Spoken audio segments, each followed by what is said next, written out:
نحمدہ و نصلی علی رسولہ الکریم، اما بعد، اعوذ باللہ من الشیطان الرجیم، بسم اللہ الرحمن الرحیم۔ الف لام را، کتاب احکمت آیاتہ ثم فصلت من لدن حکیم خبیر، صدق اللہ العظیم۔ گزشتہ رات الحمدللہ تراویح کی نماز میں 12واں سپارہ تلاوت کیا گیا۔ 12ویں سپارے میں ایک سورہ ہود ہے اور کچھ حصہ آگے سورہ یوسف کا ہے۔ تو سورہ ہود جو ہے، اس کا نام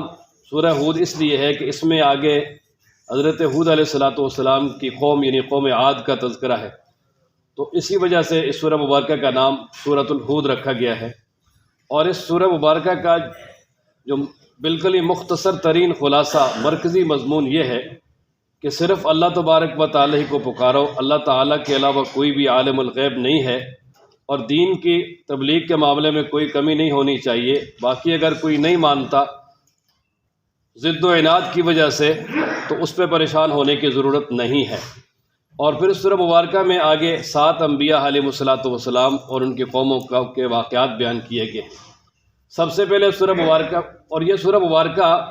یعنی ان صورتوں میں سے ہے کہ جو بڑی ہی رقت امیز ہیں۔ سرکار دو عالم صلی اللہ تعالیٰ علیہ وآلہ وسلم کی داڑھی مبارک میں کچھ بال سفید ہو گئے تھے، تو حضرت سیدنا ابوبکر صدیق رضی اللہ تعالیٰ عنہ نے ایک دفعہ عرض کی، اللہ کے محبوب آپ تو بوڑھے ہو گئے ہیں۔ تو نبی پاک صلی اللہ علیہ وسلم نے ارشاد فرمایا کہ ابوبکر، مجھے سورہ ہود، سورہ واقعہ، سورہ مرسلات اور سورہ نبا اور اسی طرح اذا الشمس کورت، ان صورتوں نے مجھے بوڑھا کر دیا ہے۔ ان صورتوں کے اندر جو ہے نا وہ آخرت کا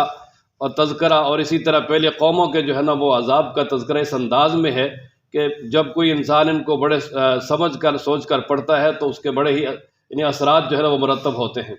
اور پھر سورہ مبارکہ میں سب سے پہلے ہے الف لام را، یہ حروف مقطعات ہیں، اللہ تبارک و تعالیٰ ان کا معنی اور مفہوم جانتے ہیں۔ اور آگے اللہ تعالیٰ قرآن و مجید کی حقانیت کو بیان کرتے ہیں کہ یہ کتاب ایسی ہے کہ جس کی آیتوں کو پہلے مضبوط کیا اور پھر ان کی تفصیل بھی اللہ تبارک و تعالیٰ کی طرف سے بیان کر دی گئی۔ وہ اس طرح کے پہلے مضامین چھوٹی صورتوں میں بیان ہوئے، مثلا قل هو اللہ احد، اس میں اللہ کی توحید بیان ہوئی۔ قل یا ایھا الکافرون، پھر اس میں بھی اللہ تبارک و تعالیٰ کی واضح توحید بیان ہوئی، اور ان میں مختصر انداز میں بیان کیا۔ اور پھر آگے اللہ تعالیٰ نے یہ سورہ ہود جیسی لمبی صورتیں اتار کر اس کی پوری تفصیل بھی بیان کر دی۔ اور اس سے اگلی آیت میں اللہ تبارک و تعالیٰ فرماتے ہیں اللہ تعبدوا الا اللہ، اپنی توحید کا اعلان ہے کہ اللہ تبارک و تعالیٰ کے علاوہ کسی کی عبادت نہ کرو۔ اور ساتھ ہی رسالت کا بھی اعلان ہے کہ انی لکم منہ نذیر و بشیر، کہ میں تمہاری طرف اللہ تبارک و تعالیٰ کی طرف سے خوشخبری سنانے والا، ڈر سنانے والا بن کر آیا ہوں۔ اور آگے اللہ تبارک و تعالیٰ نے ارشاد فرمایا کہ اپنے رب سے استغفار کرو اور اللہ کی طرف توبہ کرو۔ جب استغفار اور توبہ کرو گے تو اللہ تبارک و تعالیٰ تمہیں اچھا نفع دیں گے ایک مدت مقرر تک جو تمہاری زندگی ہے، اور اللہ تبارک و تعالیٰ ہر فضل والے کو، ہر مرتبے والے کو اس کا مرتبہ اور مقام عطا کریں گے۔ اور فرمایا کہ آگے اللہ تبارک و تعالیٰ نے فرمایا کہ الا انہم یسنون صدورہم، کہ یعنی دلوں کے اندر جتنے بھی بھید ہیں، جو انسان ظاہر کرتا ہے، جو چھپاتا ہے، اللہ تبارک و تعالیٰ کے وہ سامنے ہے۔ اللہ تبارک و تعالیٰ سے کوئی بھی چیز پوشیدہ نہیں ہے۔ بلکہ اس آیت مبارکہ کا شان نزول لکھا ہے بخاری مسلم میں کہ کچھ صحابہ ایسے تھے کہ جن پر حیا کا بڑا غلبہ تھا۔ حیا کے غلبے کی وجہ سے وہ یعنی قضاء حاجت کے لیے بھی اور اسی طریقے سے یعنی ان بشری تقاضے پورے کرنے کے لیے بھی اپنے کپڑوں کو اتارنا، اور اسی طرح غسل کے وقت بھی ننگا ہونا اس کو ناپسند کرتے تھے۔ اور غسل کے وقت بھی جو ہے نا وہ اپنے آپ کو اگر غسل کرتے تو جسم کو اس طرح دوہرا سا کر کے اور اپنے آپ کو یعنی سینے کا اور پیٹ کا سایہ کرتے تھے تاکہ اپنی شرمگاہ پہ نظر نہ پڑے۔ تو اللہ تبارک، اور اسی طرح یعنی وہ یہ بھی دل میں تھا کہ اللہ تبارک و تعالیٰ کے سامنے ننگے ہوں گے تو کتنی بری بات ہے۔ تو اللہ تعالیٰ نے بتا دیا کہ اللہ تعالیٰ سے کوئی بھی چیز پوشیدہ نہیں ہے۔ اللہ تبارک و تعالیٰ کے جو احکامات ہیں، اس مطلب غسل کرنے کے لیے ننگا ہونا وغیرہ، اس میں کوئی حرج نہیں ہے اور اس میں زیادہ تکلف کرنے کی ضرورت ہی نہیں ہے۔ آگے جہاں سے 12واں سپارہ شروع ہوتا ہے، پہلی آیت میں اللہ تعالیٰ نے فرمایا کہ زمین میں جتنے بھی جاندار ہیں تمام کی روزی اللہ تعالیٰ نے اپنے ذمہ لی ہے۔ اللہ تبارک و تعالیٰ سب کو روزی بھی دیتا ہے، اور اللہ تبارک و تعالیٰ نے سب کے ٹھکانے بھی متعین کیے ہوئے ہیں۔ اور پھر اس سے اگلی آیت میں اللہ تبارک و تعالیٰ نے مزید اپنی وحدانیت کو بیان کیا کہ اللہ تعالیٰ ہی وہ ذات ہے جس نے آسمانوں کو پیدا کیا، زمینوں کو پیدا کیا 6 دنوں میں، اور اللہ تبارک و تعالیٰ کا عرش جو ہے نا یہ زمین و آسمان کی پیدائش سے پہلے پانی پر تھا، اور یہ تمہارے لیے زمین و آسمان کو بنا کر تمہیں زمین میں بھیجا تاکہ اللہ تعالیٰ دیکھیں کہ تم میں سے کون لوگ اچھا عمل کرتے ہیں۔ اور آگے پھر مشرکین پہ شکوہ ہے کہ اگر ان سے کہا جائے کہ تم مرنے کے بعد دوبارہ اٹھائے جاؤ گے تو وہ کہتے ہیں جی یہ کیسے ہو سکتا ہے، یہ تو ایک واضح جادو ہے۔ حالانکہ جو اللہ تعالیٰ ابتدا میں اتنی بڑی بڑی چیزیں پیدا کر سکتا ہے وہ دوبارہ بھی جو ہے وہ تمہیں دوبارہ بھی زندہ کر سکتا ہے۔ اور آگے فرمایا کہ یہ مشرکین سے اگر اللہ تبارک و تعالیٰ عذاب مؤخر کر رہے ہیں تو وہ یہ سمجھتے ہیں کہ یہ عذاب کیوں نہیں آ رہا، اور پھر بار بار آپ کے پاس آ کر کہتے ہیں جی کہ عذاب کو کس نے روکا ہوا ہے، آ جائے، ہم تو تیار ہیں۔ تو فرمایا کہ آ جائے گا، لیکن جس دن آئے گا پھر کوئی ٹال نہیں سکے گا۔ آگے رکوع نمبر 2 کے ابتدا میں اللہ تبارک و تعالیٰ نے انسان کی ایک حالت کو بیان کیا کہ انسان ایسا ناشکرہ ہے اور ایسا بے صبرہ ہے کہ اگر انسان کو ہم اپنی طرف سے رحمت دے دیں، یعنی مال متاع آسانیاں دے دیں، اور آسانیاں دینے کے بعد پھر ہم اس سے چھین لیں تو انسان بالکل جناب وہ مایوس ہو جاتا ہے اور ناشکرہ بن جاتا ہے۔ اور اگر اس تکلیف کے بعد اللہ تعالیٰ دوبارہ اس کو نعمت دے دیں تو پھر وہ اترانے لگتا ہے، کہتے ہیں جی وہ تو ساری سختیاں ختم ہو گئی، وہ تو وقتی تھی، اور اترانے لگ جاتا ہے۔ حالانکہ اس کو ایسے اترانا نہیں چاہیے، بلکہ جو اللہ والے ہیں وہ صبر کرتے ہیں، نیک اعمال کرتے ہیں تو ان کے لیے بخشش بھی ہے اور بہت بڑا اجر بھی ہے۔ فَلَعَلَّكَ بَاخِعٌ، آگے آیت نمبر 12 میں اللہ تبارک و تعالیٰ نے یعنی نبی پاک صلی اللہ علیہ وسلم کو تسلی دی، وہ یہ کہ مشرکین مکہ جو ہے نا حضرت صلی اللہ علیہ وسلم کو پریشان کرتے تھے اور بار بار مختلف قسم کے سوالات کرتے کہ آپ کے پاس خزانے کیوں نہیں ہیں، اگر آپ اللہ کے رسول ہیں، اگر آپ اللہ کے رسول ہیں تو صفا پہاڑی کو جو ہے نا آپ سونا بنا دیں، مکہ میں آپ کے لیے ایک باغ ہونا چاہیے۔ اس طرح کی جب باتیں کرتے تو نبی پاک صلی اللہ علیہ وسلم کے دل میں بھی یہ بات آتی کہ اللہ تبارک و تعالیٰ تو یہ مطالبات پورے کر سکتے ہیں، اللہ تعالیٰ کر دیں تو بہتر ہے۔ تو آگے اللہ تبارک و تعالیٰ نے پھر یعنی نبی پاک صلی اللہ علیہ وسلم کو تسلی دی کہ یہ جو کفار ہیں ان کی خواہشات یعنی پوری کرنے کے لیے کیا آپ قرآن و مجید کا کچھ حصہ چھوڑ دیں گے، یعنی یا یہ کہ یعنی آپ جو ہے نا اپنے دعوے سے پیچھے ہٹ جائیں گے؟ فرمایا نہیں، ایسا بالکل بھی نہیں کرنا۔ اللہ تبارک و تعالیٰ نے جو معجزات ضروری تھے وہ یعنی نازل کر دی ہیں، آپ کو عطا کر دی ہیں، اور باقی جو ہے نا اگر یہ منہ مانگے معجزات آپ پر نازل کیے جائیں اور آپ کو دیے جائیں اور پھر بھی یہ لوگ نہیں مانیں گے تو اللہ تبارک و تعالیٰ پھر ان کو سخت قسم کا عذاب دے گا، جس طرح کہ پہلے قوموں کے ساتھ ہوا ہے۔ آگے اللہ تبارک و تعالیٰ نے مشرکین کو چیلنج کیا کہ اگر تم یہ کہتے ہو کہ یہ قرآن و مجید اللہ تعالیٰ کی طرف سے نہیں ہے، محمد صلی اللہ علیہ وسلم نے اس کو خود گھڑ لیا ہے، تو فرمایا فاتو بعشر سور مثلہ مفتریات، پھر تم بھی لے آؤ 10 صورتیں بنا کے اس قرآن جیسی، اور تمہارے جتنے بھی حمایتی ہو سکتے سب کو بلا لو، سارے مل کر 10 صورتیں لے آؤ۔ لیکن کوئی بھی نہیں لا سکا، بلکہ 10 صورتیں تو درکنار دوسرے مقام پر یہ چیلنج کیا کہ فاتو بصورت من مثلہ، ایک صورت لے آؤ، ایک صورت بھی نہیں لا سکے۔ آگے اللہ تبارک و تعالیٰ فرماتے ہیں کہ جو آدمی صرف دنیا کا طالب ہے، آخرت کی اس کو کوئی فکر ہی نہیں ہے، تو اللہ فرماتے ہیں دنیا ہم ان کو دے دیں گے اور دنیا میں کوئی کمی نہیں آئے گی، لیکن آخرت میں کچھ بھی نہیں ملے گا، آخرت میں سوائے آگ کے، اور جتنا بھی دنیا میں انہوں نے کام کیے وہ سارے کے سارے جو ہے نا وہ ضائع ہو جائیں گے۔ اس لیے کہ جو دنیا کا طالب ہے اللہ تبارک و تعالیٰ اس کو دنیا تو دے دیتے ہیں، لیکن آخرت میں جو ہے نا پھر اس کا کوئی بھی حصہ نہیں ہوتا۔ مومن جو ہے وہ دنیا بھی چاہتا ہے، لیکن اصل مومن کا مقصد آخرت ہوتا ہے، اور اللہ تعالیٰ اس کو آخرت عطا کرتے ہیں۔ آگے اللہ تبارک و تعالیٰ نے فرمایا کہ وہ شخص کہ جس کو اللہ تعالیٰ نے فطرتی ہدایت دی ہو، یہ فطرتی کا مطلب پیدائشی ہدایت، نبی پاک صلی اللہ تعالیٰ علیہ وآلہ وسلم نے ارشاد فرمایا کہ کل مولود یولد علی فطرت الاسلام، ہر بچہ جو ہے وہ فطرت اسلام پہ پیدا ہوتا ہے، بعد میں اس کے ماں باپ اس کو چاہے یہودی بنا لیں، چاہے عیسائی بنا لیں، جو مرضی بنا لیں، لیکن ابتدا میں بچہ جو ہے نا وہ اسلامی فطرت پہ پیدا ہوتا ہے۔ اور فرمایا کہ جو آدمی اسلامی فطرت پر بھی ہے اللہ تعالیٰ نے اس کو فطرتی ہدایت بھی دی ہے، اور ساتھ ہی جو ہے نا اللہ تبارک و تعالیٰ نے اس کے بعد بطور گواہ کہ اپنا قرآن بھی بھیج دیا، اسی طرح اپنا جو ہے وہ نبی بھی بھیج دیا، اور اسی طرح اس سے پہلے جس طرح وہ تورات اور انجیل وغیرہ تھی وہ بھی اپنے زمانے میں ہدایت تھیں۔ تو فرمایا کہ جو ان کو دیکھ کر ایمان لے آئے تو فرمایا وہی کامیاب ہیں، لیکن جو اس کا انکار کر دے یعنی فطرتی ہدایت جو ہے اس کو بھی چھوڑ دے، اور آگے جو رسول اللہ صلی اللہ علیہ وسلم کے ذریعے جو ہدایت آئی ہے اس کو بھی چھوڑ دے، تو ایسے لوگوں کا ٹھکانہ جہنم ہے۔ اور فرمایا کہ یہ جو توحید والا مسئلہ ہے، کفار جتنا مرضی ہے اس میں شبہات ڈالیں، آپ نے اس میں کسی قسم کا کوئی شبہ نہیں کرنا، بلکہ کوئی شک نہیں کرنا، آپ نے ڈٹ کے اللہ تبارک و تعالیٰ کی توحید کے جو ہے وہ تبلیغ کرنی ہے۔ اور آگے اللہ تبارک و تعالیٰ فرماتے ہیں کہ سب سے بڑا ظالم انسان وہ ہے جو اللہ پہ جھوٹ بولے، جس طرح مشرکین اپنے غلط کام کر کے کہتے تھے جی اللہ تعالیٰ کی طرف سے جو ہے نا یہ حکم ہے، حالانکہ اللہ تبارک و تعالیٰ ایسی بے حیائی والے اور غلط کاموں کا حکم دیتے ہی نہیں ہیں۔ اور فرمایا کہ یہ لوگ جو ہے نا جب قیامت والے دن اپنے رب کے سامنے پیش کیے جائیں گے اور پھر گواہی دینے والے فرشتے اور اسی طریقے سے یعنی دیگر جو بھی وہاں گواہی دے سکیں گے وہ اللہ تبارک و تعالیٰ کے سامنے کہیں گے کہ ان لوگوں نے اللہ پہ جھوٹ بولا اور ان پہ اللہ تبارک و تعالیٰ کی لعنت ہے۔ وہ لوگ جو اللہ کے راستے سے روکتے تھے اور اللہ کے دین میں کمیاں تلاش کرتے تھے اور آخرت کا بھی انکار کرتے تھے، فرمایا کہ وہ دنیا میں بھی اللہ تبارک و تعالیٰ کو عاجز نہیں کر سکتے، اللہ کے علاوہ ان کا کوئی بھی الہ اور معبود نہیں ہے۔ قیامت والے دن ایسے لوگوں کے لیے ڈبل عذاب ہوگا اور وہاں پر جو ہے نا وہ کسی بھی طرح ان کی مدد نہیں کی جائے گی۔ اور پھر آگے اللہ تبارک و تعالیٰ نے فرمایا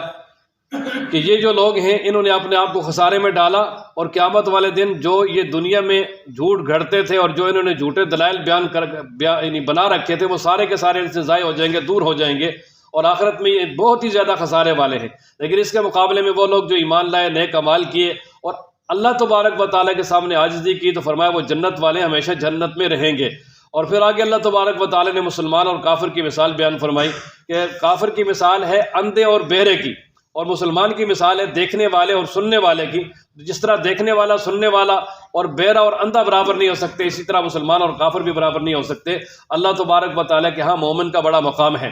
آگے اللہ تبارک و تعالیٰ نے رکوع نمبر 3 میں حضرت سیدنا نوح علیہ السلام کا واقعہ بیان کیا بڑی تفصیل کے ساتھ۔ اللہ تعالیٰ ارشاد فرماتے ہیں کہ ہم نے نوح علیہ السلام کو ان کی قوم کی طرف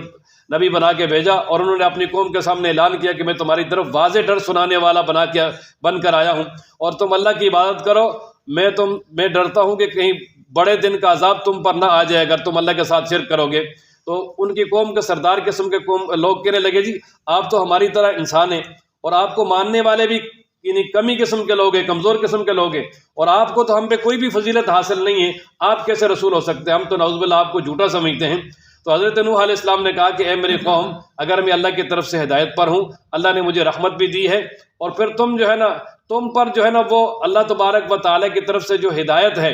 وہ پوشیدہ ہے، تو کیا یعنی ہم اس چیز کو لازم کر دیں گے حالانکہ تم اس کو ناپسند کرتے ہو؟ یعنی ہم زبردستی جو ہے نا وہ تم کو ہدایت تو نہیں دے سکتے، لیکن یہ ساری چیزیں اللہ تعالیٰ کی طرف سے ہدایت بن کر آ گئی ہیں، مجھے اللہ تبارک و تعالیٰ نے یعنی ہادی بنا کے بھیجا ہے، لہٰذا آپ ایسے کرو کہ دیکھو میں جو تبلیغ کرتا ہوں نہ میں اس کی تم سے کوئی مزدوری مانگتا ہوں، نہ اجرت مانگتا ہوں، میں تو کسی چیز کا بھی مطالبہ نہیں کرتا، میں تو مفت جو ہے تمہیں اللہ کا دین سناتا ہوں، تو پھر تم کیوں نہیں مانتے؟ اور پھر اس وقت کے جو مشرکین تھے بڑے بڑے سرغنے، ان کا بھی یہی مطالبہ تھا کہ یہ کمزور قسم کے لوگوں کو آپ اپنے پاس سے دور کر دیں، تو پھر ہم جو ہے نا آپ کے پاس آ کر بیٹھیں گے۔ تو نوح علیہ السلام نے کہا کہ یہ جو ایمان والے ہیں ان کو بھی میں دور نہیں کر سکتا قطعی طور پر، اس لیے کہ یہ اپنے رب سے ملنے والے ہیں، اور یہ اللہ تبارک و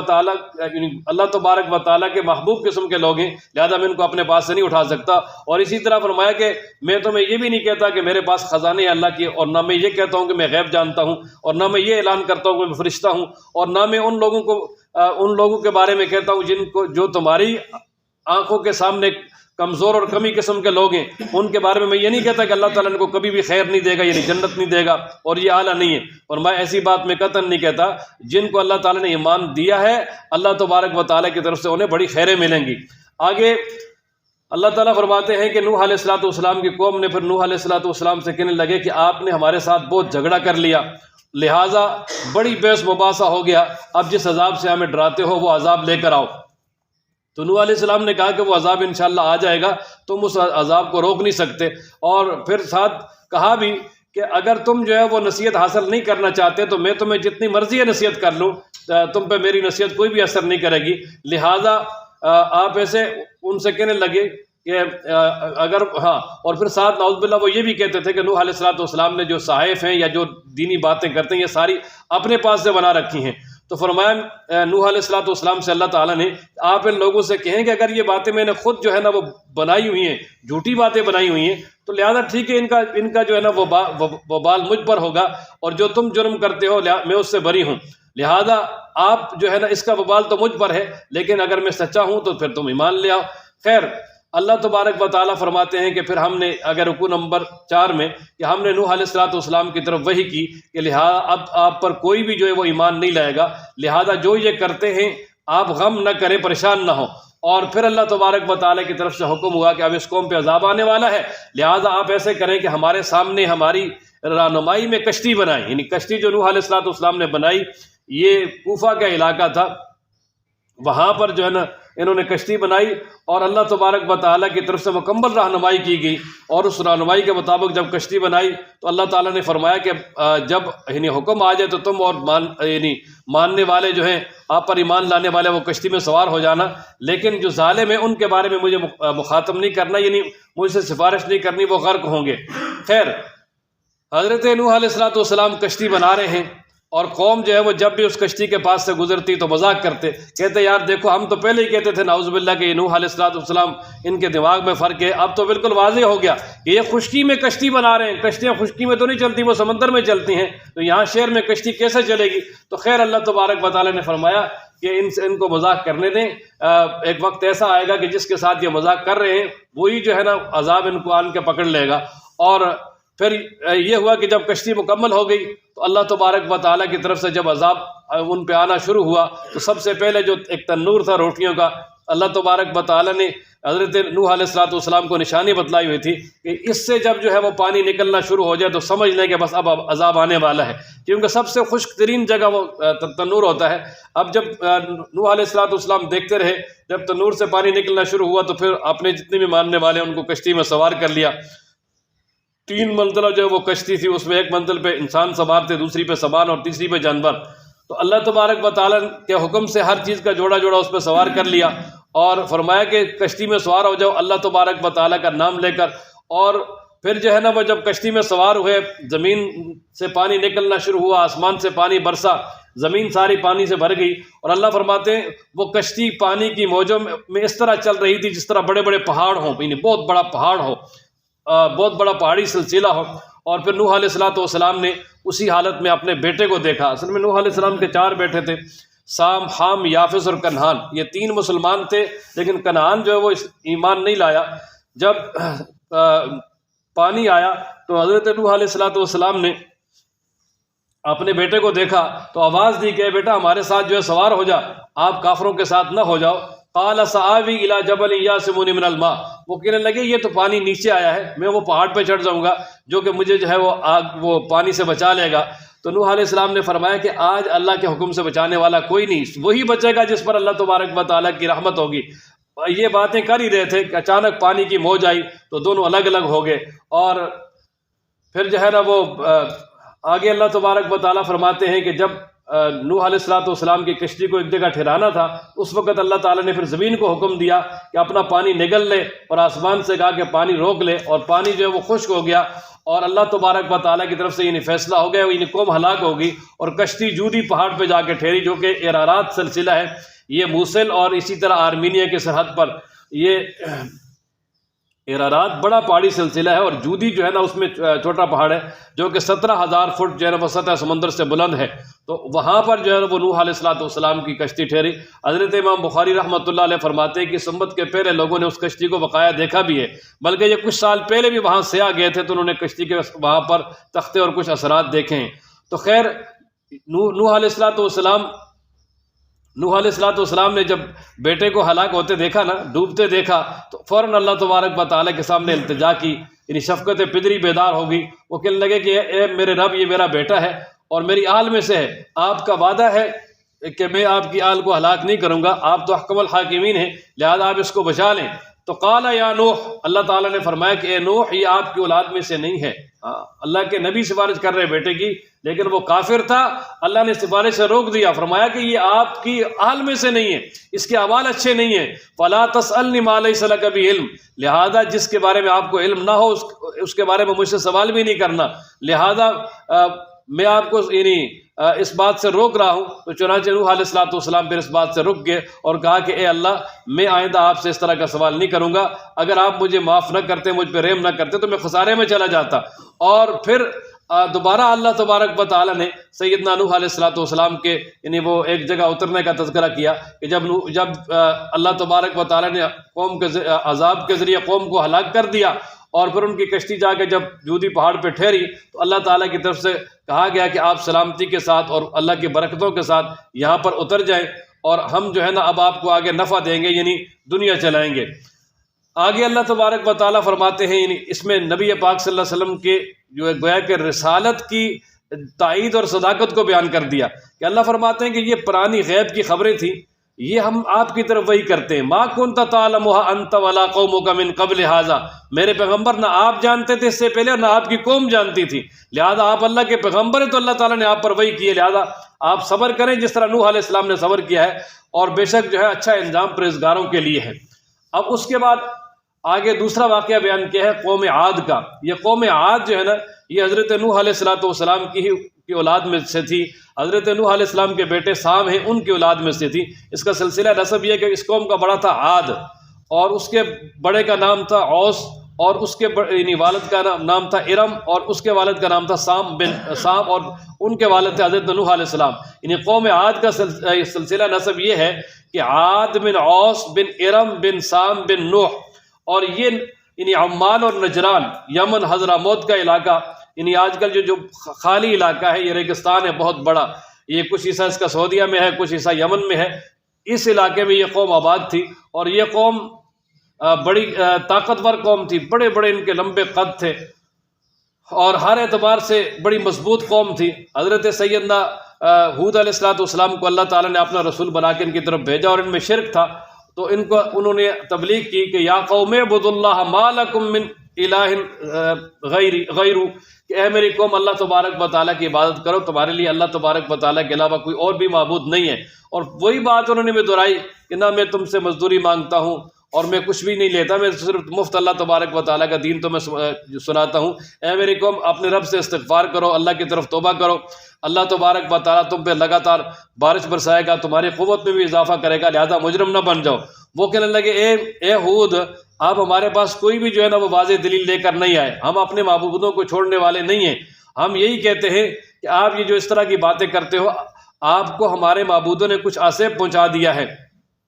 تو خیر اللہ کے پیغمبر نے کہا کہ میں اللہ کو گواہ بناتا ہوں اور تم بھی گواہ بن جاؤ کہ میں تمہارے شرک سے بری ہوں، لہٰذا اب جو بھی تم نے میرے خلاف چال کرنی ہے تو کر لو، میں اللہ پہ بھروسہ کرتا ہوں جو میرا اور تمہارا رب ہے. اور کہا کہ جتنی بھی جو زمین میں جاندار ہیں اللہ تبارک و تعالیٰ ان کو پیشانی سے پکڑنے والا، یعنی یہ سب اللہ کے حکم کے تابع ہیں. اور فرمایا کہ اللہ تعالیٰ کی طرف سے کہ اگر وہ منہ پھیر لیں تو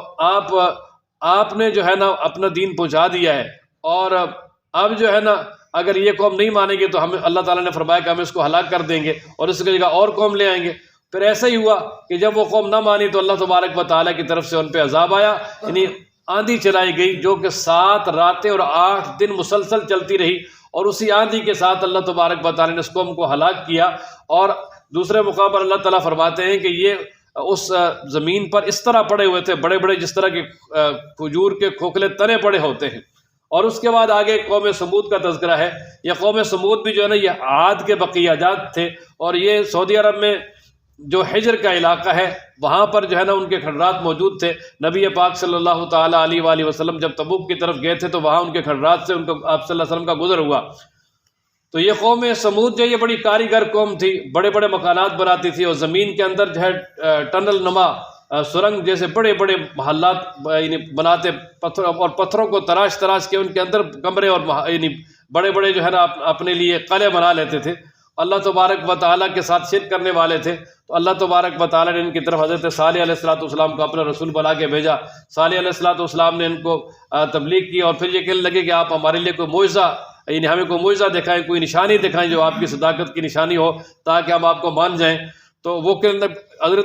حضرت صالح علیہ السلام نے فرمایا کہ پھر کیا ہونا چاہیے؟ تو وہ کہنے لگے جی یہ سامنے پہاڑ ہے، اس سے اونٹنی نکلے اور اس کا ہم دودھ وغیرہ بھی استعمال کریں تو پھر ہمیں جو ہے یقین ہو جائے گا. تو اللہ تبارک و تعالیٰ کی طرف سے یعنی وہ اونٹنی بھی آ گئی. حضرت صالح علیہ السلام نے دعا کی، اونٹنی نکل آئی، اور پھر اللہ کی طرف سے حکم ہوا آپ لوگوں نے ایسا کرنا ہے کہ ایک دن جو تمہارا پانی کا چشمہ ہے اس سے یہ اللہ کی اونٹنی پانی پیے گی، اور ایک دن تمہارے جانور، ایک دن چرگاہ میں یہ اونٹنی چرے گی، دوسرے دن تمہارے جانور چریں گے، یہ باری باری ہوگی. لیکن اس طرح کرتے کرتے ان لوگوں کو یعنی اس اونٹنی سے تکلیف محسوس ہونے لگی، اور پھر انہوں نے ان کے یعنی کچھ گنڈے تھے ان کو حکم دیا جن کا سردار تھا قزار بن سالف. وہ ایک عنیزہ بن غنم نامی عورت کا جو ہے وہ عاشق تھا، خاص کر اس عورت نے اس بدبخت کو حکم دیا، اور وہ سب سے بڑا بدبخت تھا. قرآن مجید کہتے ہیں اذ انبعث اشقاها، انہوں نے راستے میں کھڑے ہو کر حضرت سیدنا صالح علیہ السلام کی اونٹنی کی ٹانگیں کاٹ دی، اور وہ اونٹنی گر پڑی، اور پھر اللہ تبارک و تعالیٰ کی طرف سے ان پر عذاب آیا، چیخ بھی آئی اور زلزلہ بھی آیا، اور اللہ تعالیٰ نے ان کا خاتمہ کر دیا. آگے اللہ تبارک و تعالیٰ نے حضرت سیدنا ابراہیم علیہ السلام کا تذکرہ کیا ہے کہ ابراہیم علیہ السلام یہ بابل میں پیدا ہوئے اور وہاں ہی اللہ تعالیٰ نے ان کو رسول بنا کے بھیجا نمرود اور اسی طرح اس کی کابینہ کی طرف اور ان کے قوم کی طرف، اور وہاں کافی عرصہ تبلیغ کی، اور پھر اس کے بعد ہجرت کر کے فلسطین آ گئے۔ تو یہ جو واقعہ یہ فلسطین کا ہے، جب وہاں فلسطین آئے تو اللہ تبارک و تعالیٰ کی طرف سے انسانی شکل میں کچھ فرشتے آئے اور انہوں نے ان کو سلام کیا۔ سلام کرنے کے بعد یعنی حال چال پوچھ کے فوراً گئے اور ایک بچڑا جو اس کو ذبح کیا اور بھون کر لے آئے۔ جب دیکھا کہ وہ اس کو کھا نہیں رہے تو پریشان ہو گئے کہ پتہ نہیں یہ کہ دشمن نہ ہو، کیونکہ اس وقت جو ہے نا جس کے ساتھ دشمنی ہوتی تھی اس کے گھر میں یعنی کھانا وغیرہ نہیں کھاتے تھے، اور اس موقع پر پھر جو ہے نا انہوں نے فرشتوں نے کہا جی کہ ہم اللہ کی طرف سے فرشتے آئے ہیں، لہذا ہم آپ کو بشارت دینے آئے ہیں، اللہ تبارک و تعالیٰ آپ کو بیٹا عطا کریں گے اسحاق علیہ السلام۔ تو اس وقت حضرت سارہ بھی وہاں کھڑی تھی اور حیران ہو کے ہنس پڑی کہ بھئی کس طرح بیٹا ہوگا، ہم تو دونوں بوڑھے ہیں۔ اب یعنی اللہ تبارک و تعالیٰ کی قدرت پہ ان کو شک نہیں تھا، بلکہ اپنی حالت پہ تھا کہ بھئی ہمیں کوئی جوان کیا جائے گا یا اسی حالت میں ہوگا۔ تو اللہ تبارک و تعالیٰ کی طرف سے فرمایا گیا کہ اللہ تعالیٰ جو چاہے کر سکتے ہیں، اسی حالت میں اللہ تبارک و تعالیٰ آپ کو بیٹا عطا کریں گے۔ تو خیر ابراہیم علیہ السلام سے جب خوف چلا گیا، اب سمجھ گئے کہ بھئی یہ اللہ تبارک و تعالیٰ کی یعنی کے فرشتے ہیں، اور پھر فرشتوں نے جب بشارت دی اور ساتھ ہی کہنے لگے جی کہ ہمارا اگلا ٹارگٹ حضرت لوط علیہ السلام کی قوم ہے، ہم ان پہ ہلاکت کا پیغام لے کر آئے ہیں۔ اور پھر ابراہیم علیہ السلام نے ان سے جو ہے نا بحث شروع کر دی کہ وہاں تو نوح علیہ السلام بھی ہیں، ان کو ماننے والے بھی ہیں، تو ان کا کیا ہوگا؟ تو وہ کہنے لگے جی ہمیں پتہ ہے کہ کس کو بچانا ہے، لہذا اس قوم پہ عذاب آنے والا ہے، ہم اس قوم کے لیے عذاب کا پیغام لے کر آئیں اور آپ کے لیے خوشخبری لے کر آئیں۔ خیر وہاں سے اٹھے وہ فرشتے تو سیدھے لوط علیہ السلام کے پاس چلے گئے، یعنی عمورہ اور سدوم کی بستیوں میں، اور حضرت لوط علیہ السلام نے جب ان فرشتوں کو دیکھا تو پریشان ہو گئے اور دل میں بہت زیادہ تنگی محسوس کی، اس لیے نہیں کہ مہمان آ گئے، بلکہ اس لیے کہ وہ نوجوان لڑکوں کی شکل میں آئے تھے اور ان کو پتہ تھا کہ بھئی قوم جو ہے وہ ہمیشہ بدفعلی کرتی ہے، برے کام کرتی ہے، اور وہ تو ایسے نوجوان اور خوبصورت لڑکوں کو ڈھونڈتے ہیں اپنی خواہش پوری کرنے کے لیے، تو اب وہ تو ان کو کبھی بھی نہیں چھوڑیں گے۔ اور پھر ہوا یہی کہ جب قوم کو پتہ چلا تو فوراً وہ آگے۔ اب حضرت لوط علیہ السلام نے اس قوم کے سامنے یعنی قوم کے سامنے یہ بات بھی رکھی کہ دیکھو یہ قوم کی جو بیٹیاں ہیں ان سے نکاح کر لو یار، یہ پاکیزہ ہے، تمہارے لیے بہت بہتر ہے، اور لہذا میرے مہمانوں کے بارے میں مجھے رسوا نہ کرو۔ تو وہ کہنے، اور پھر وہ قوم اور آگے بڑھنے لگی تو بڑے افسوس کے ساتھ کہنے لگے یار کیا تم میں سے کوئی سمجھدار آدمی نہیں ہے؟ خیر بہرحال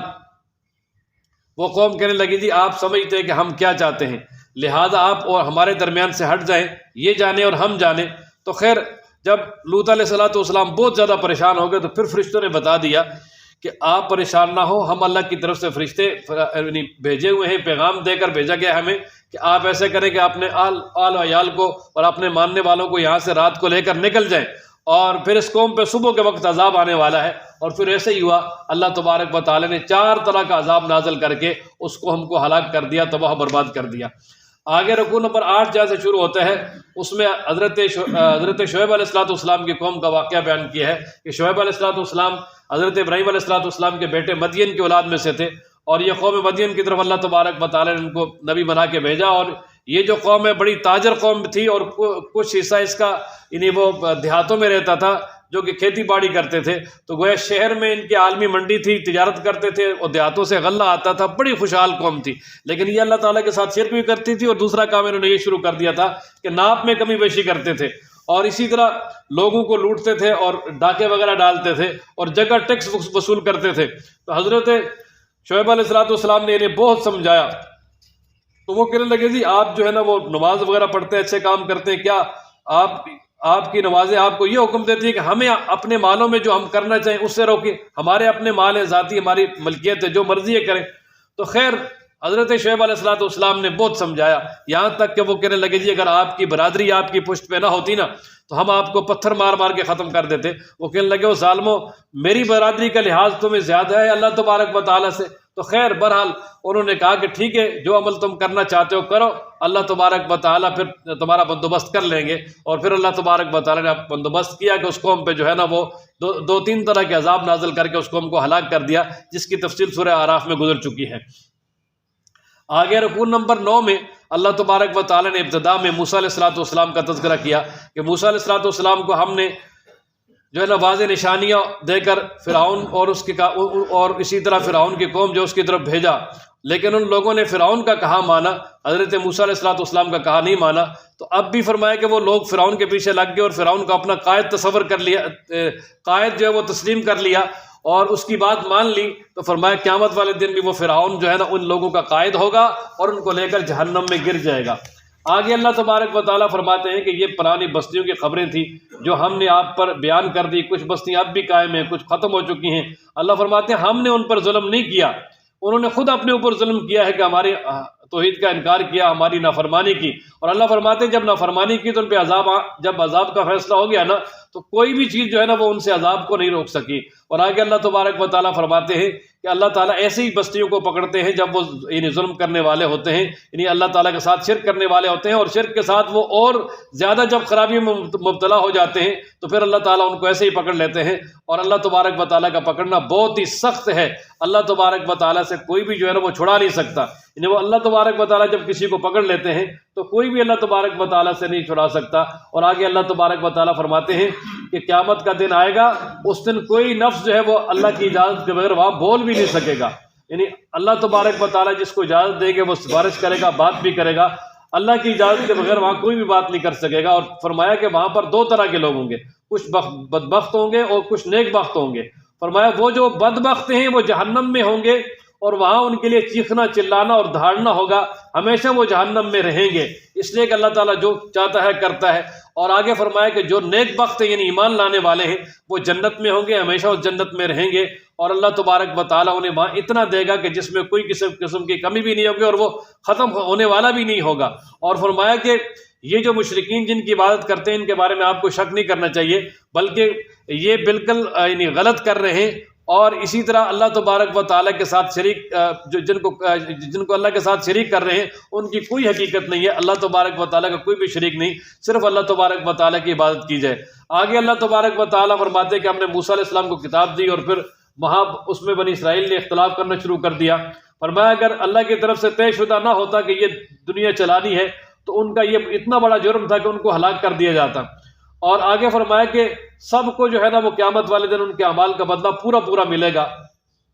اس میں کوئی کسی قسم کی جو ہے نا وہ کمی نہیں ہوگی۔ اور فرمایا کہ اللہ تبارک و تعالیٰ نے جس طرح آپ کو حکم دیا اس کو استقلال کے ساتھ اس حکم پہ عمل بھی کریں، اس کو آگے بھی پہنچائیں، اور اسی طریقے سے جو آپ کے ساتھ آپ کے ساتھ ایمان لانے والے ہیں وہ، اور اسی طریقے سے وہ بھی جو ہے نا وہ مضبوطی کے ساتھ اسی دین پہ قائم رہیں۔ اور آگے اللہ تبارک و تعالیٰ نے فرمایا کہ جو کافر ہیں ان کی طرف آپ نے بالکل بھی مائل نہیں ہونا کسی بھی اعتبار سے، اس لیے کہ جب اگر کافروں کی طرف تم مائل ہو گئے، ان کی بات مان لی اور ان کے ساتھ کوئی بھی کمپرومائز کیا تو پھر اللہ تبارک و تعالیٰ کی طرف سے آپ کے لیے کوئی حمایتی اور مددگار نہیں ہوگا۔ آگے اللہ تبارک و تعالیٰ نے فرمایا کہ نماز پڑھیں دن کے دونوں کناروں میں، دن کے دونوں کناروں سے مراد یعنی اس سے فجر کی نماز ہے، ظہر کی نماز ہے اور عصر کی نماز ہے، اور وَزُلَفًا مِّنَ اللَّيْلِ، اور رات کو بھی نماز پڑھیں، اور رات کو نماز سے مراد یعنی مغرب اور عشاء ہے، اس لیے کہ یہ نماز پڑھنا نیکی ہے، اور جو نیکیاں ہیں وہ برائیوں کو مٹا دیتی ہیں۔ ہمیشہ جب آدمی کوئی نیکی کرتا ہے اس سے برائیاں مٹ جاتی ہیں، جیسے نبی پاک صلی اللہ علیہ وسلم کا ارشاد ہے کہ ایک نماز دوسری نماز تک یہ درمیان میں گناہوں کا کفارہ ہے، اور ایک جمعہ جو ہے وہ دوسرے جمعے تک یہ درمیان کے گناہوں کا کفارہ ہے۔ اور آگے فرمایا کہ میرے محبوب آپ صبر کریں، اللہ تبارک و تعالیٰ نیکی کرنے والے کو اجر کو ضائع نہیں کرتے، بلکہ اللہ تبارک و تعالیٰ ان کو پورا اجر عطا کریں گے۔ اور آگے اللہ کریم ارشاد فرماتے ہیں کہ اگر اللہ تعالیٰ ان سب کو زبردستی ہدایت پہ لانا چاہتا تو سب اب ہدایت پہ ہوتے، کوئی بھی جو اختلاف نہ کرتا، لیکن اللہ تبارک و تعالیٰ کا یہ طریقہ نہیں ہے، اللہ تبارک و تعالیٰ زبردستی کسی کو جو ہے نا وہ ایمان کی طرف نہیں لاتے۔ اور آخر میں اللہ تبارک و تعالیٰ نے فرما دیا کہ یہ جو لوگ ایمان نہیں لاتے آپ ان سے کہہ دیں ٹھیک ہے تم اپنے طریقے پہ عمل کرو، ہم اپنے طریقے پہ عمل کرتے ہیں، تم بھی انتظار کرو ہم بھی انتظار کرتے ہیں، دیکھ لیں گے اچھا انجام کس کا ہوگا۔ اس کے بعد آگے جو ہے نا وہ سورہ یوسف ہے۔ سورہ یوسف میں اللہ تبارک و تعالیٰ نے بڑی ترتیب کے ساتھ حضرت یوسف علیہ السلام کا واقعہ بیان کیا ہے۔ اصل میں اس کا شان نزول یہ ہے کہ مشرکین مکہ نے یہودیوں سے جو ہے نا وہ سیکھ کر نبی پاک صلی اللہ علیہ وسلم سے ایک سوال کیا تھا کہ دیکھو جی یہ جو بنی اسرائیل ہیں ان کا اصل وطن تو فلسطین ہے، تو وہ شام کے نہیں وہ مصر کیسے چلے گئے؟ تو اللہ تبارک و تعالیٰ نے پورا پھر واقعہ بیان کر دیا کہ یوسف علیہ السلام کو بھائیوں نے کنویں میں ڈالا، پھر وہ مصر چلے گئے، وہاں اللہ تعالیٰ نے ان کو انہیں حکومت دے دی، بعد میں ادھر قادسالی ہوئی اور بھائی اور وہ سب غلہ لینے کے لیے گئے، وہاں تعارف ہوا، اور پھر جو ہے نا یوسف علیہ السلام نے کہا کہ اپنا سارا خاندان یہاں لے آؤ، اور پھر وہ بنی اسرائیل کا سارا خاندان وہاں منتقل ہو گیا، اور اس کے لیے پھر اللہ تبارک و تعالیٰ نے یہ پورا جو ہے تفصیل بیان کر دی۔ اور اس سورہ مبارکہ کا نام بھی سورہ یوسف اسی لیے ہے کہ حضرت یوسف علیہ السلام کا اس میں تذکرہ ہے، اور سب سے پہلے اللہ تعالیٰ فرماتے ہیں کہ تلک آیات الکتاب المبین، قرآن کی حقانیت بیان کر دی کہ یہ واضح کتاب کی آیتیں ہیں، اور اللہ فرماتے ہیں کہ ہم نے اس قرآن کو عربی زبان میں نازل کیا تاکہ تم نصیحت حاصل کرو، اور اللہ فرماتے ہیں ہم نے اس قرآن کے ذریعے آپ پر بڑے احسن واقعات بیان کیے ہیں، فرمایا اس سے پہلے جو ہے نا آپ ان واقعات سے ناواقف تھے، اور پھر آگے یوسف علیہ السلام کا واقعہ بیان کیا، فرمایا کہ جب یوسف علیہ السلام کو خواب آیا اور اس خواب میں وہ دیکھتے ہیں کہ 11 ستارے ہیں، ایک سورج ایک چاند ہے، وہ مجھے سجدہ کر رہے ہیں، اور اپنے والد محترم سے وہ خواب بیان کیا تو وہ سمجھ گئے کہ 11 ستاروں سے مراد جو ہے نا وہ بھائی ہیں 11، اور سورج اور چاند سے مراد یعنی میں، اور اسی طرح یعنی اپنی زوجہ کے بارے میں کہا کہ وہ ہے، تو یعنی ایک وقت ایسا آئے گا کہ ہم سارے کے سارے حضرت یوسف علیہ السلام کے سامنے جو ہے نا وہ سرنگو ہو کے بیٹھیں گے اور اللہ تعالیٰ ان کو عزت عطا کریں گے۔ تو حضرت یعقوب علیہ السلام سمجھ گئے، اور فوراً انہوں نے حضرت یوسف علیہ السلام سے کہا کہ اپنے خواب کو بھائیوں کے سامنے بیان نہیں کرنا کیونکہ وہ حسد کریں گے۔ تو اس سے یہ بھی معلوم ہوا کہ اگر کوئی اچھی نعمت ملے تو اس کو چھپانا چاہیے، حاسدین کے سامنے اس کو ظاہر نہیں کرنا چاہیے، اس لیے کہ حاسدین جو ہے اس کو ختم کرنے کی کوشش کریں گے۔ اور ساتھ ہی ان سے کہا کہ جس طرح اللہ تعالیٰ نے آپ کے آباء و اجداد پر انعامات کیے ہیں، اللہ تعالیٰ آپ پر بھی نعمت کرنا چاہتے ہیں۔ اور پھر رکوع نمبر 1 میں رکوع نمبر 2 میں اللہ تعالیٰ فرماتے ہیں کہ یوسف علیہ السلام اور ان کے بھائیوں کے واقعے میں جو یہ لوگ سوال کرنے والے ہیں نا کہ بنی اسرائیل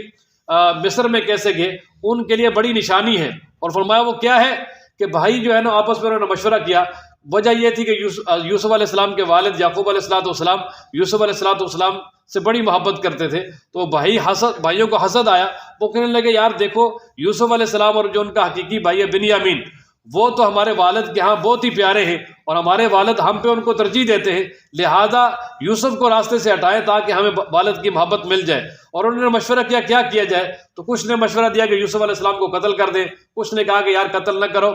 آگے کسی بیابان جنگل میں لے جاؤ، وہاں کسی کنویں میں ڈال دو، آپ کوئی دور دراز کا قافلہ آئے گا وہ وہاں سے لے جائے گا، تو اس طرح ہم قتل سے بھی بچ جائیں گے اور اسی طرح والد صاحب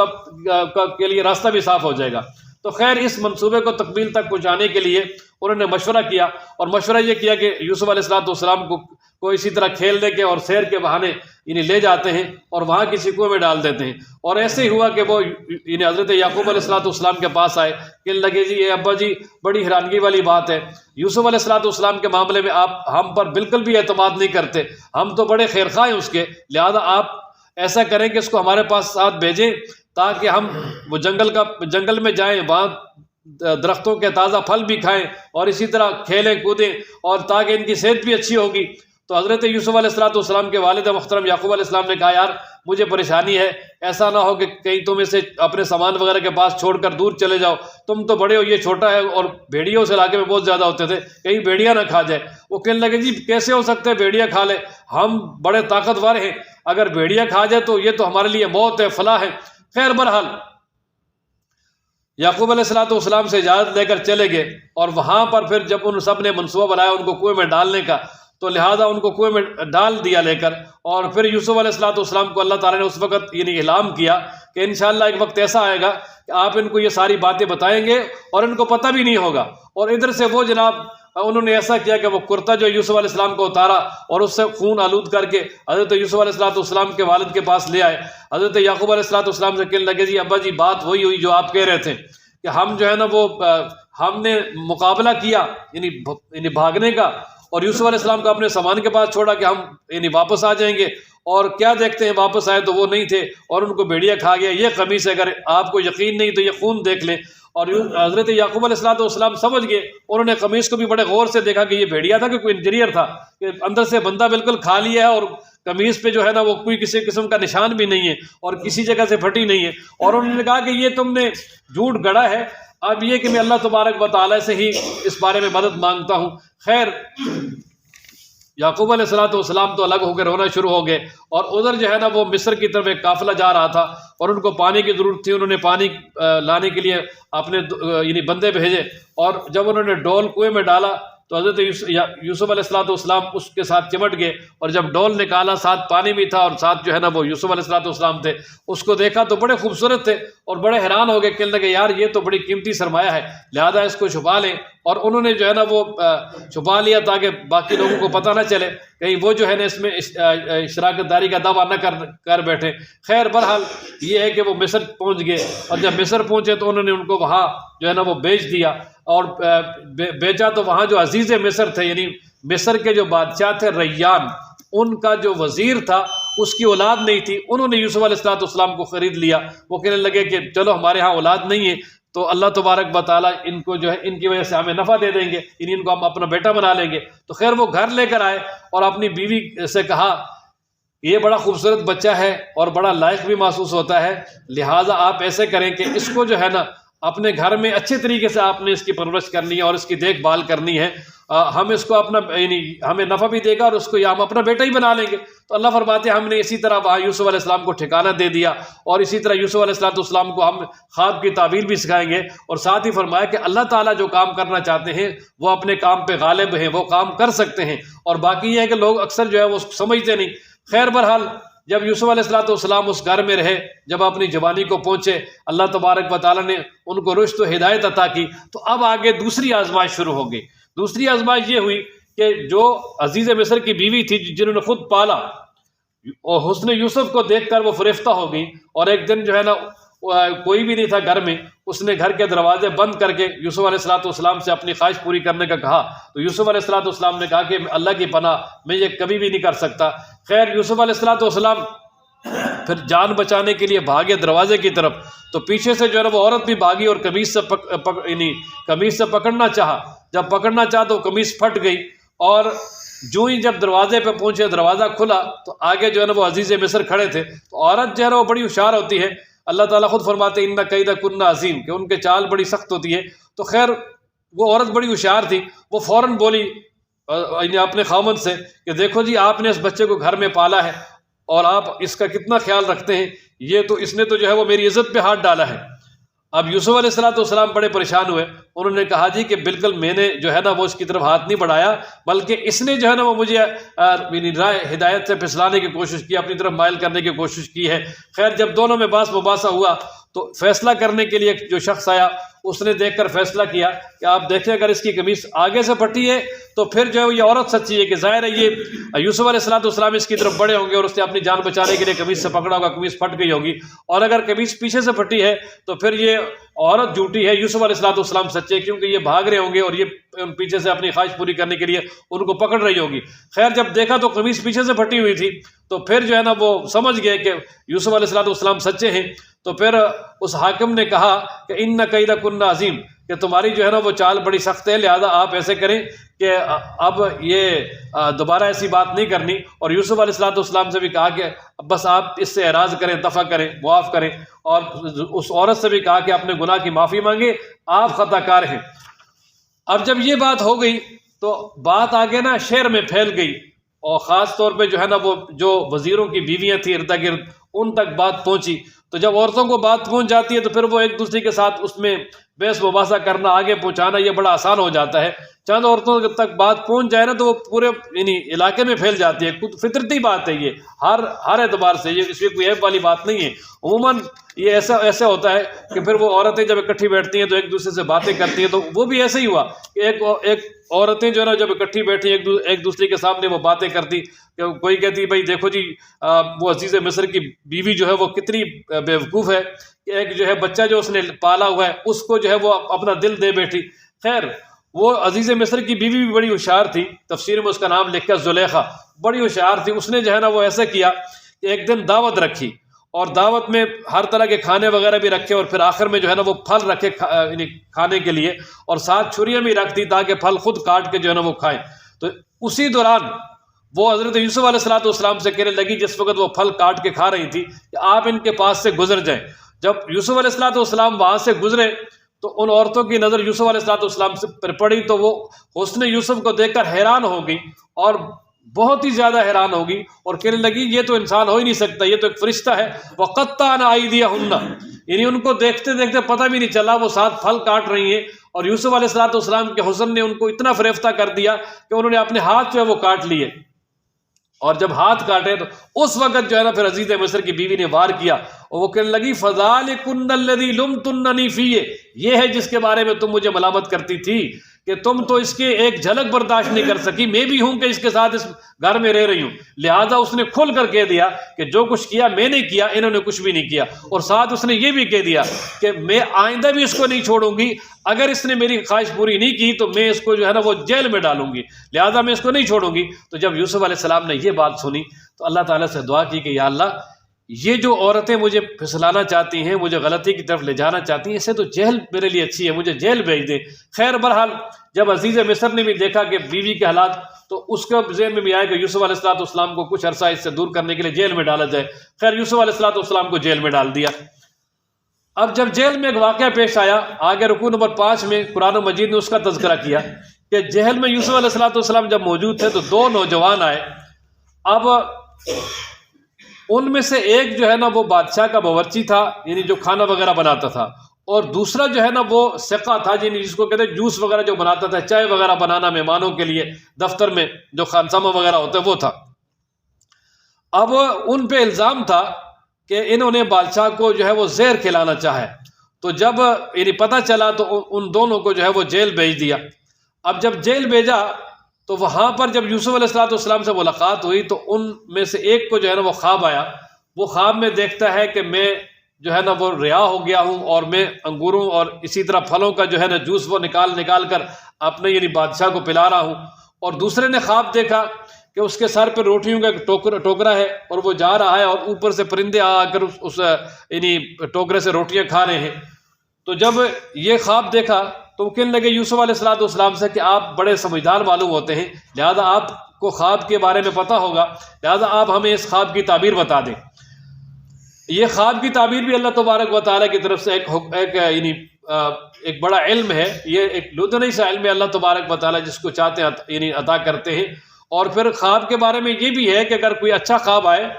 تو اسے جو ہے نا وہ ہر ایک کے سامنے بیان نہیں کرنا چاہیے، بلکہ کوئی معتبر عالیہ ہو تو اس کے سامنے بیان کر کے تعبیر لینی چاہیے، ہر یعنی عام و خاص کے سامنے خواب کو نہیں بیان کرنا چاہیے، اور خاص طور پہ دشمنوں سے بچانا چاہیے۔ اور اگر برا خواب آئے تو بائیں طرف رخ کر کے 3 دفعہ تھوک دیں اور اعوذ باللہ پڑھ لیں، اللہ تبارک و تعالیٰ سے پناہ طلب کر لیں۔ خیر بہرحال تو یوسف علیہ السلام کے سامنے جب یہ بات رکھی تو وہ تو داعی تھے، اور داعی کو موقع ملنا چاہیے، انہوں نے فوراً جو ہے وہ کہنے لگے یار بالکل بس ابھی جو دوپہر کا کھانا ابھی جو آنے والا ہے نا اس سے پہلے میں آپ کو خواب کی تعبیر بتا دوں گا، لیکن اس سے پہلے یہ ہے کہ بھئی میں نے جو ہے نا کفر و شرک کو چھوڑ کر اللہ تبارک و تعالیٰ نے جو ہمارے آباء و اجداد کو دین دیا تھا میں نے اس کی پیروی کی ہے، لہذا دیکھیں کہ کیا ایک اللہ تبارک و تعالیٰ کو الہ ماننا بہتر ہے یا کہ بہت سارے الہوں کو معبود ماننا جو کچھ بھی نہیں کر سکتے۔ تو وہ کہنے لگے جی ظاہر ہے، انہوں نے جواب یہی دیا کہ ایک الہ کو ماننا بہتر ہے، اور پھر کہا کہ یہ جو لوگ عبادت کرتے ہیں نا بتوں کی اور اسی طرح معبودان بنا رکھے ہیں، فرمایا یہ خود انہوں نے نام متعین کیے ہوئے ہیں، اللہ تبارک و تعالیٰ کی طرف سے کوئی کسی قسم کی شرط نہیں ہے، اللہ تبارک و تعالیٰ ہی کا اختیار ہے، اللہ کے علاوہ کسی کو اختیار نہیں ہے، اور اللہ نے یہ حکم دیا کہ اللہ کے سوا کسی کی عبادت نہ کرو۔ یعنی پہلے حضرت یوسف علیہ السلام نے انہیں توحید کی تبلیغ کی، اور توحید کی تبلیغ کرنے کے بعد پھر جو ہے نا ان کو خواب کی تعبیر بتائی، فرمایا کہ جس نے یہ خواب دیکھا ہے کہ وہ پھلوں کا جوس نکال کے بادشاہ کو پلا رہا ہے، اس کے وہ رہا ہوگا، اور اس پہ جو الزام ہے وہ غلط ثابت ہو جائے گا، بری ہو جائے گا، اور وہ دوبارہ پہلے عہدے پہ بحال ہو جائے گا۔ اور دوسرا جو ہے جو باورچی ہے جو اس نے خواب دیکھا تھا، اس سے فرمایا کہ یعنی اس کو سولی پہ لٹکایا جائے گا، اور یہاں تک کہ وہ سولی پہ لٹکا جائے گا اور پرندے آ کر اس کے سر کا گوشت نوچ کر کھائیں گے۔ ایسے ہی ہوا، یعنی عدالت میں جب گئے اور جب دلائل کے ساتھ واضح ہو گیا کہ یہ جو سقہ ہے یعنی جوس بنانے والا ہے یہ بالکل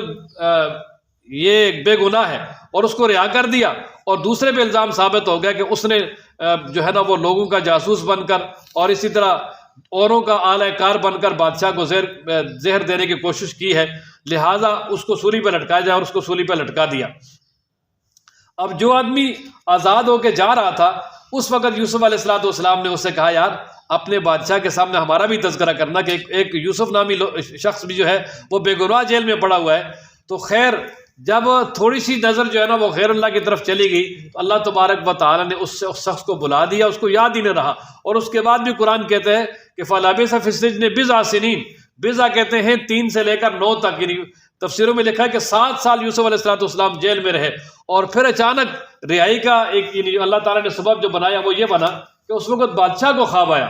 بادشاہ خواب میں دیکھتا ہے کہ 7 موٹی گائے ہیں اور ان کے بعد 7 جو ہے نا وہ بالکل دبلی پتلی لاغر گائے ہیں، اور وہ لاغر گائے جو ہے نا وہ یعنی موٹی تازی گایوں کو کھا رہی ہیں، اور اسی طرح 7 جو ہے نا وہ ایسی بالیاں ہیں جو سر سبز ہیں، اور 7 جو ہے نا وہ بالکل خشک ہیں۔ اور یہ خواب جب اس نے دیکھا تو اگلے دن لوگوں سے کہا کہ آپ مجھے اس کی تعبیر بتاؤ، تو سارے کہنے لگے جی یہ تو کوئی خواب نہیں ہے، یہ تو ویسے خیالات ہیں، پرا گندہ خیالات ہیں، ہمیں اس کی تعبیر تو نہیں آتی۔ تو خیر وہ جو جیل سے جو ہے نا وہ رہا ہو کے آیا تھا اور اپنی خواب یوسف علیہ السلام سے اس نے تعبیر معلوم کی تھی اور وہ سچی بھی نکلی، وہ کہنے لگا جی ہاں مجھے بتاؤ، مجھے بھیجو، میں ایک شخص کو جانتا ہوں اور اس کو میں لے کر آتا ہوں، وہ تعبیر بتائے گا۔ تو خیر اس کو بھیجا، وہ جیل میں گئے اور یوسف علیہ السلام سے ملاقات ہوئی، اور یوسف علیہ السلام سے کہا کہ خواب بیان کیا بادشاہ کا، اس کو یہ خواب آیا ہے۔ تو یوسف علیہ السلام نے پھر اس کی تعبیر بتائی، وہ یہ ہے کہ 7 سال لگاتار خوب بارشیں بھی ہوں گی موسم کے مطابق، اور خوب غلہ ہوگا، کھیتی باڑی ہوگی، اور اس کے بعد 7 سال ایسے آئیں گے کہ جو بالکل کال سالی ہوگی، خشک سالی ہوگی، کچھ بھی نہیں جو ہے نا وہ کچھ بھی نہیں ہوگا۔ لہٰذا پھر ساتھ ہی وہ جو ہے نا وہ حال بھی بتا دیا کہ جو پہلے 7 سال ہیں ان میں صرف جو ضرورت کا غلہ ہے اس کو جو ہے نا وہ نکالا جائے، باقی غلے کو اسی طرح خوشوں کے اندر محفوظ کیا جائے تاکہ اگلے 7 سال کام آئے۔ یعنی گویا خواب کی تعبیر بھی بتا دی اور ساتھ جو ہے نا وہ حل بھی بتا دیا۔ اب جب جو ہے نا وہ بادشاہ کو آگے خواب بتایا اور اس کا حل بھی بتایا تو بادشاہ تو بڑا حیران ہوا، وہ کہنے لگے جی کہ بہت بڑے جو سمجھدار آدمی ہیں، لہذا وہ بادشاہ نے اسے کہا کہ ان کو جا کر بلاؤ، میرے پاس لے کر آؤ۔ جب یوسف علیہ السلام کے پاس گئے تو یوسف علیہ السلام نے فرمایا کہ نہیں، میں ایسے نہیں آتا، آپ پہلے جا کر بادشاہ سے کہیں کہ وہ جو عورتوں کی چالیں تھیں، جو عورتوں کے معاملات تھے، کچھ عورتوں نے جو ہے نا وہ الزام لگائے تھے، ذرا ان کی پہلے تحقیق کریں کہ وہ کیا ہے۔ کہ اس طرح میں جو ہے وہ باہر نہیں آؤں گا جب تک جو ہے وہ بالکل صفائی نہیں ہوگی، بالکل چھان بین نہیں ہوگی، اس لیے اس سے تو میری عزت پہ حرف آئے گا۔ چنانچہ بادشاہ کو جا کے بتایا، اور اس نے پھر اس وقت عزیز مصر کی بیوی کو بھی بلایا اور اسی طرح باقی عورتوں کو بھی بلایا۔ سب نے کہا جی کہ یوسف علیہ السلام تو بالکل پاک باز ہیں، ان پہ کسی قسم کا جو ہے نا وہ بالکل بھی جو ہے برائی کا شائبہ بھی ان کے اندر نہیں ہے۔ اور عزیز مصر کی بیوی نے اس وقت واضح طور پہ کہا کہ اب حق واضح ہو گیا ہے، میں نہیں جو ہے نا وہ ان کو اپنی طرف مائل کرنا چاہتا، لیکن وہ جو ہے وہ مائل نہیں ہوئے، اور میں خود بتاتی ہوں کہ مجھ سے غلطی ہوئی ہے، ان کی کوئی غلطی نہیں ہے۔ اب یوسف علیہ السلام پھر آئے اور انہوں نے ساتھ کہا بھی کہ یہ جو پہلے میں نے یہ صفائی کروائی ہے، اس کا سب سے بڑا مقصد یہی تھا تاکہ وہ عزیز مصر یہ جان لیں کہ میں نے ان کی عدم موجودگی میں ان کے ساتھ کوئی بھی خیانت نہیں کی، اس لیے کہ انہوں نے مجھے پالا ہے، وہ میرے محسن ہیں، اور محسن کے ساتھ خیانت کرنا یہ جو ہے نا وہ جو صاحب ضمیر ہوتے ہیں ان کا کام نہیں ہے۔ میں نے صرف ان کے سامنے بات کو واضح کرنے کے لیے میں نے اتنی تحقیقات کا مطالبہ کیا ہے۔ اور اس کے بعد آگے 13واں سپارہ شروع ہو رہا ہے، باقی بات اس میں آئے گی۔ وآخر دعوانا الحمدللہ رب العالمین۔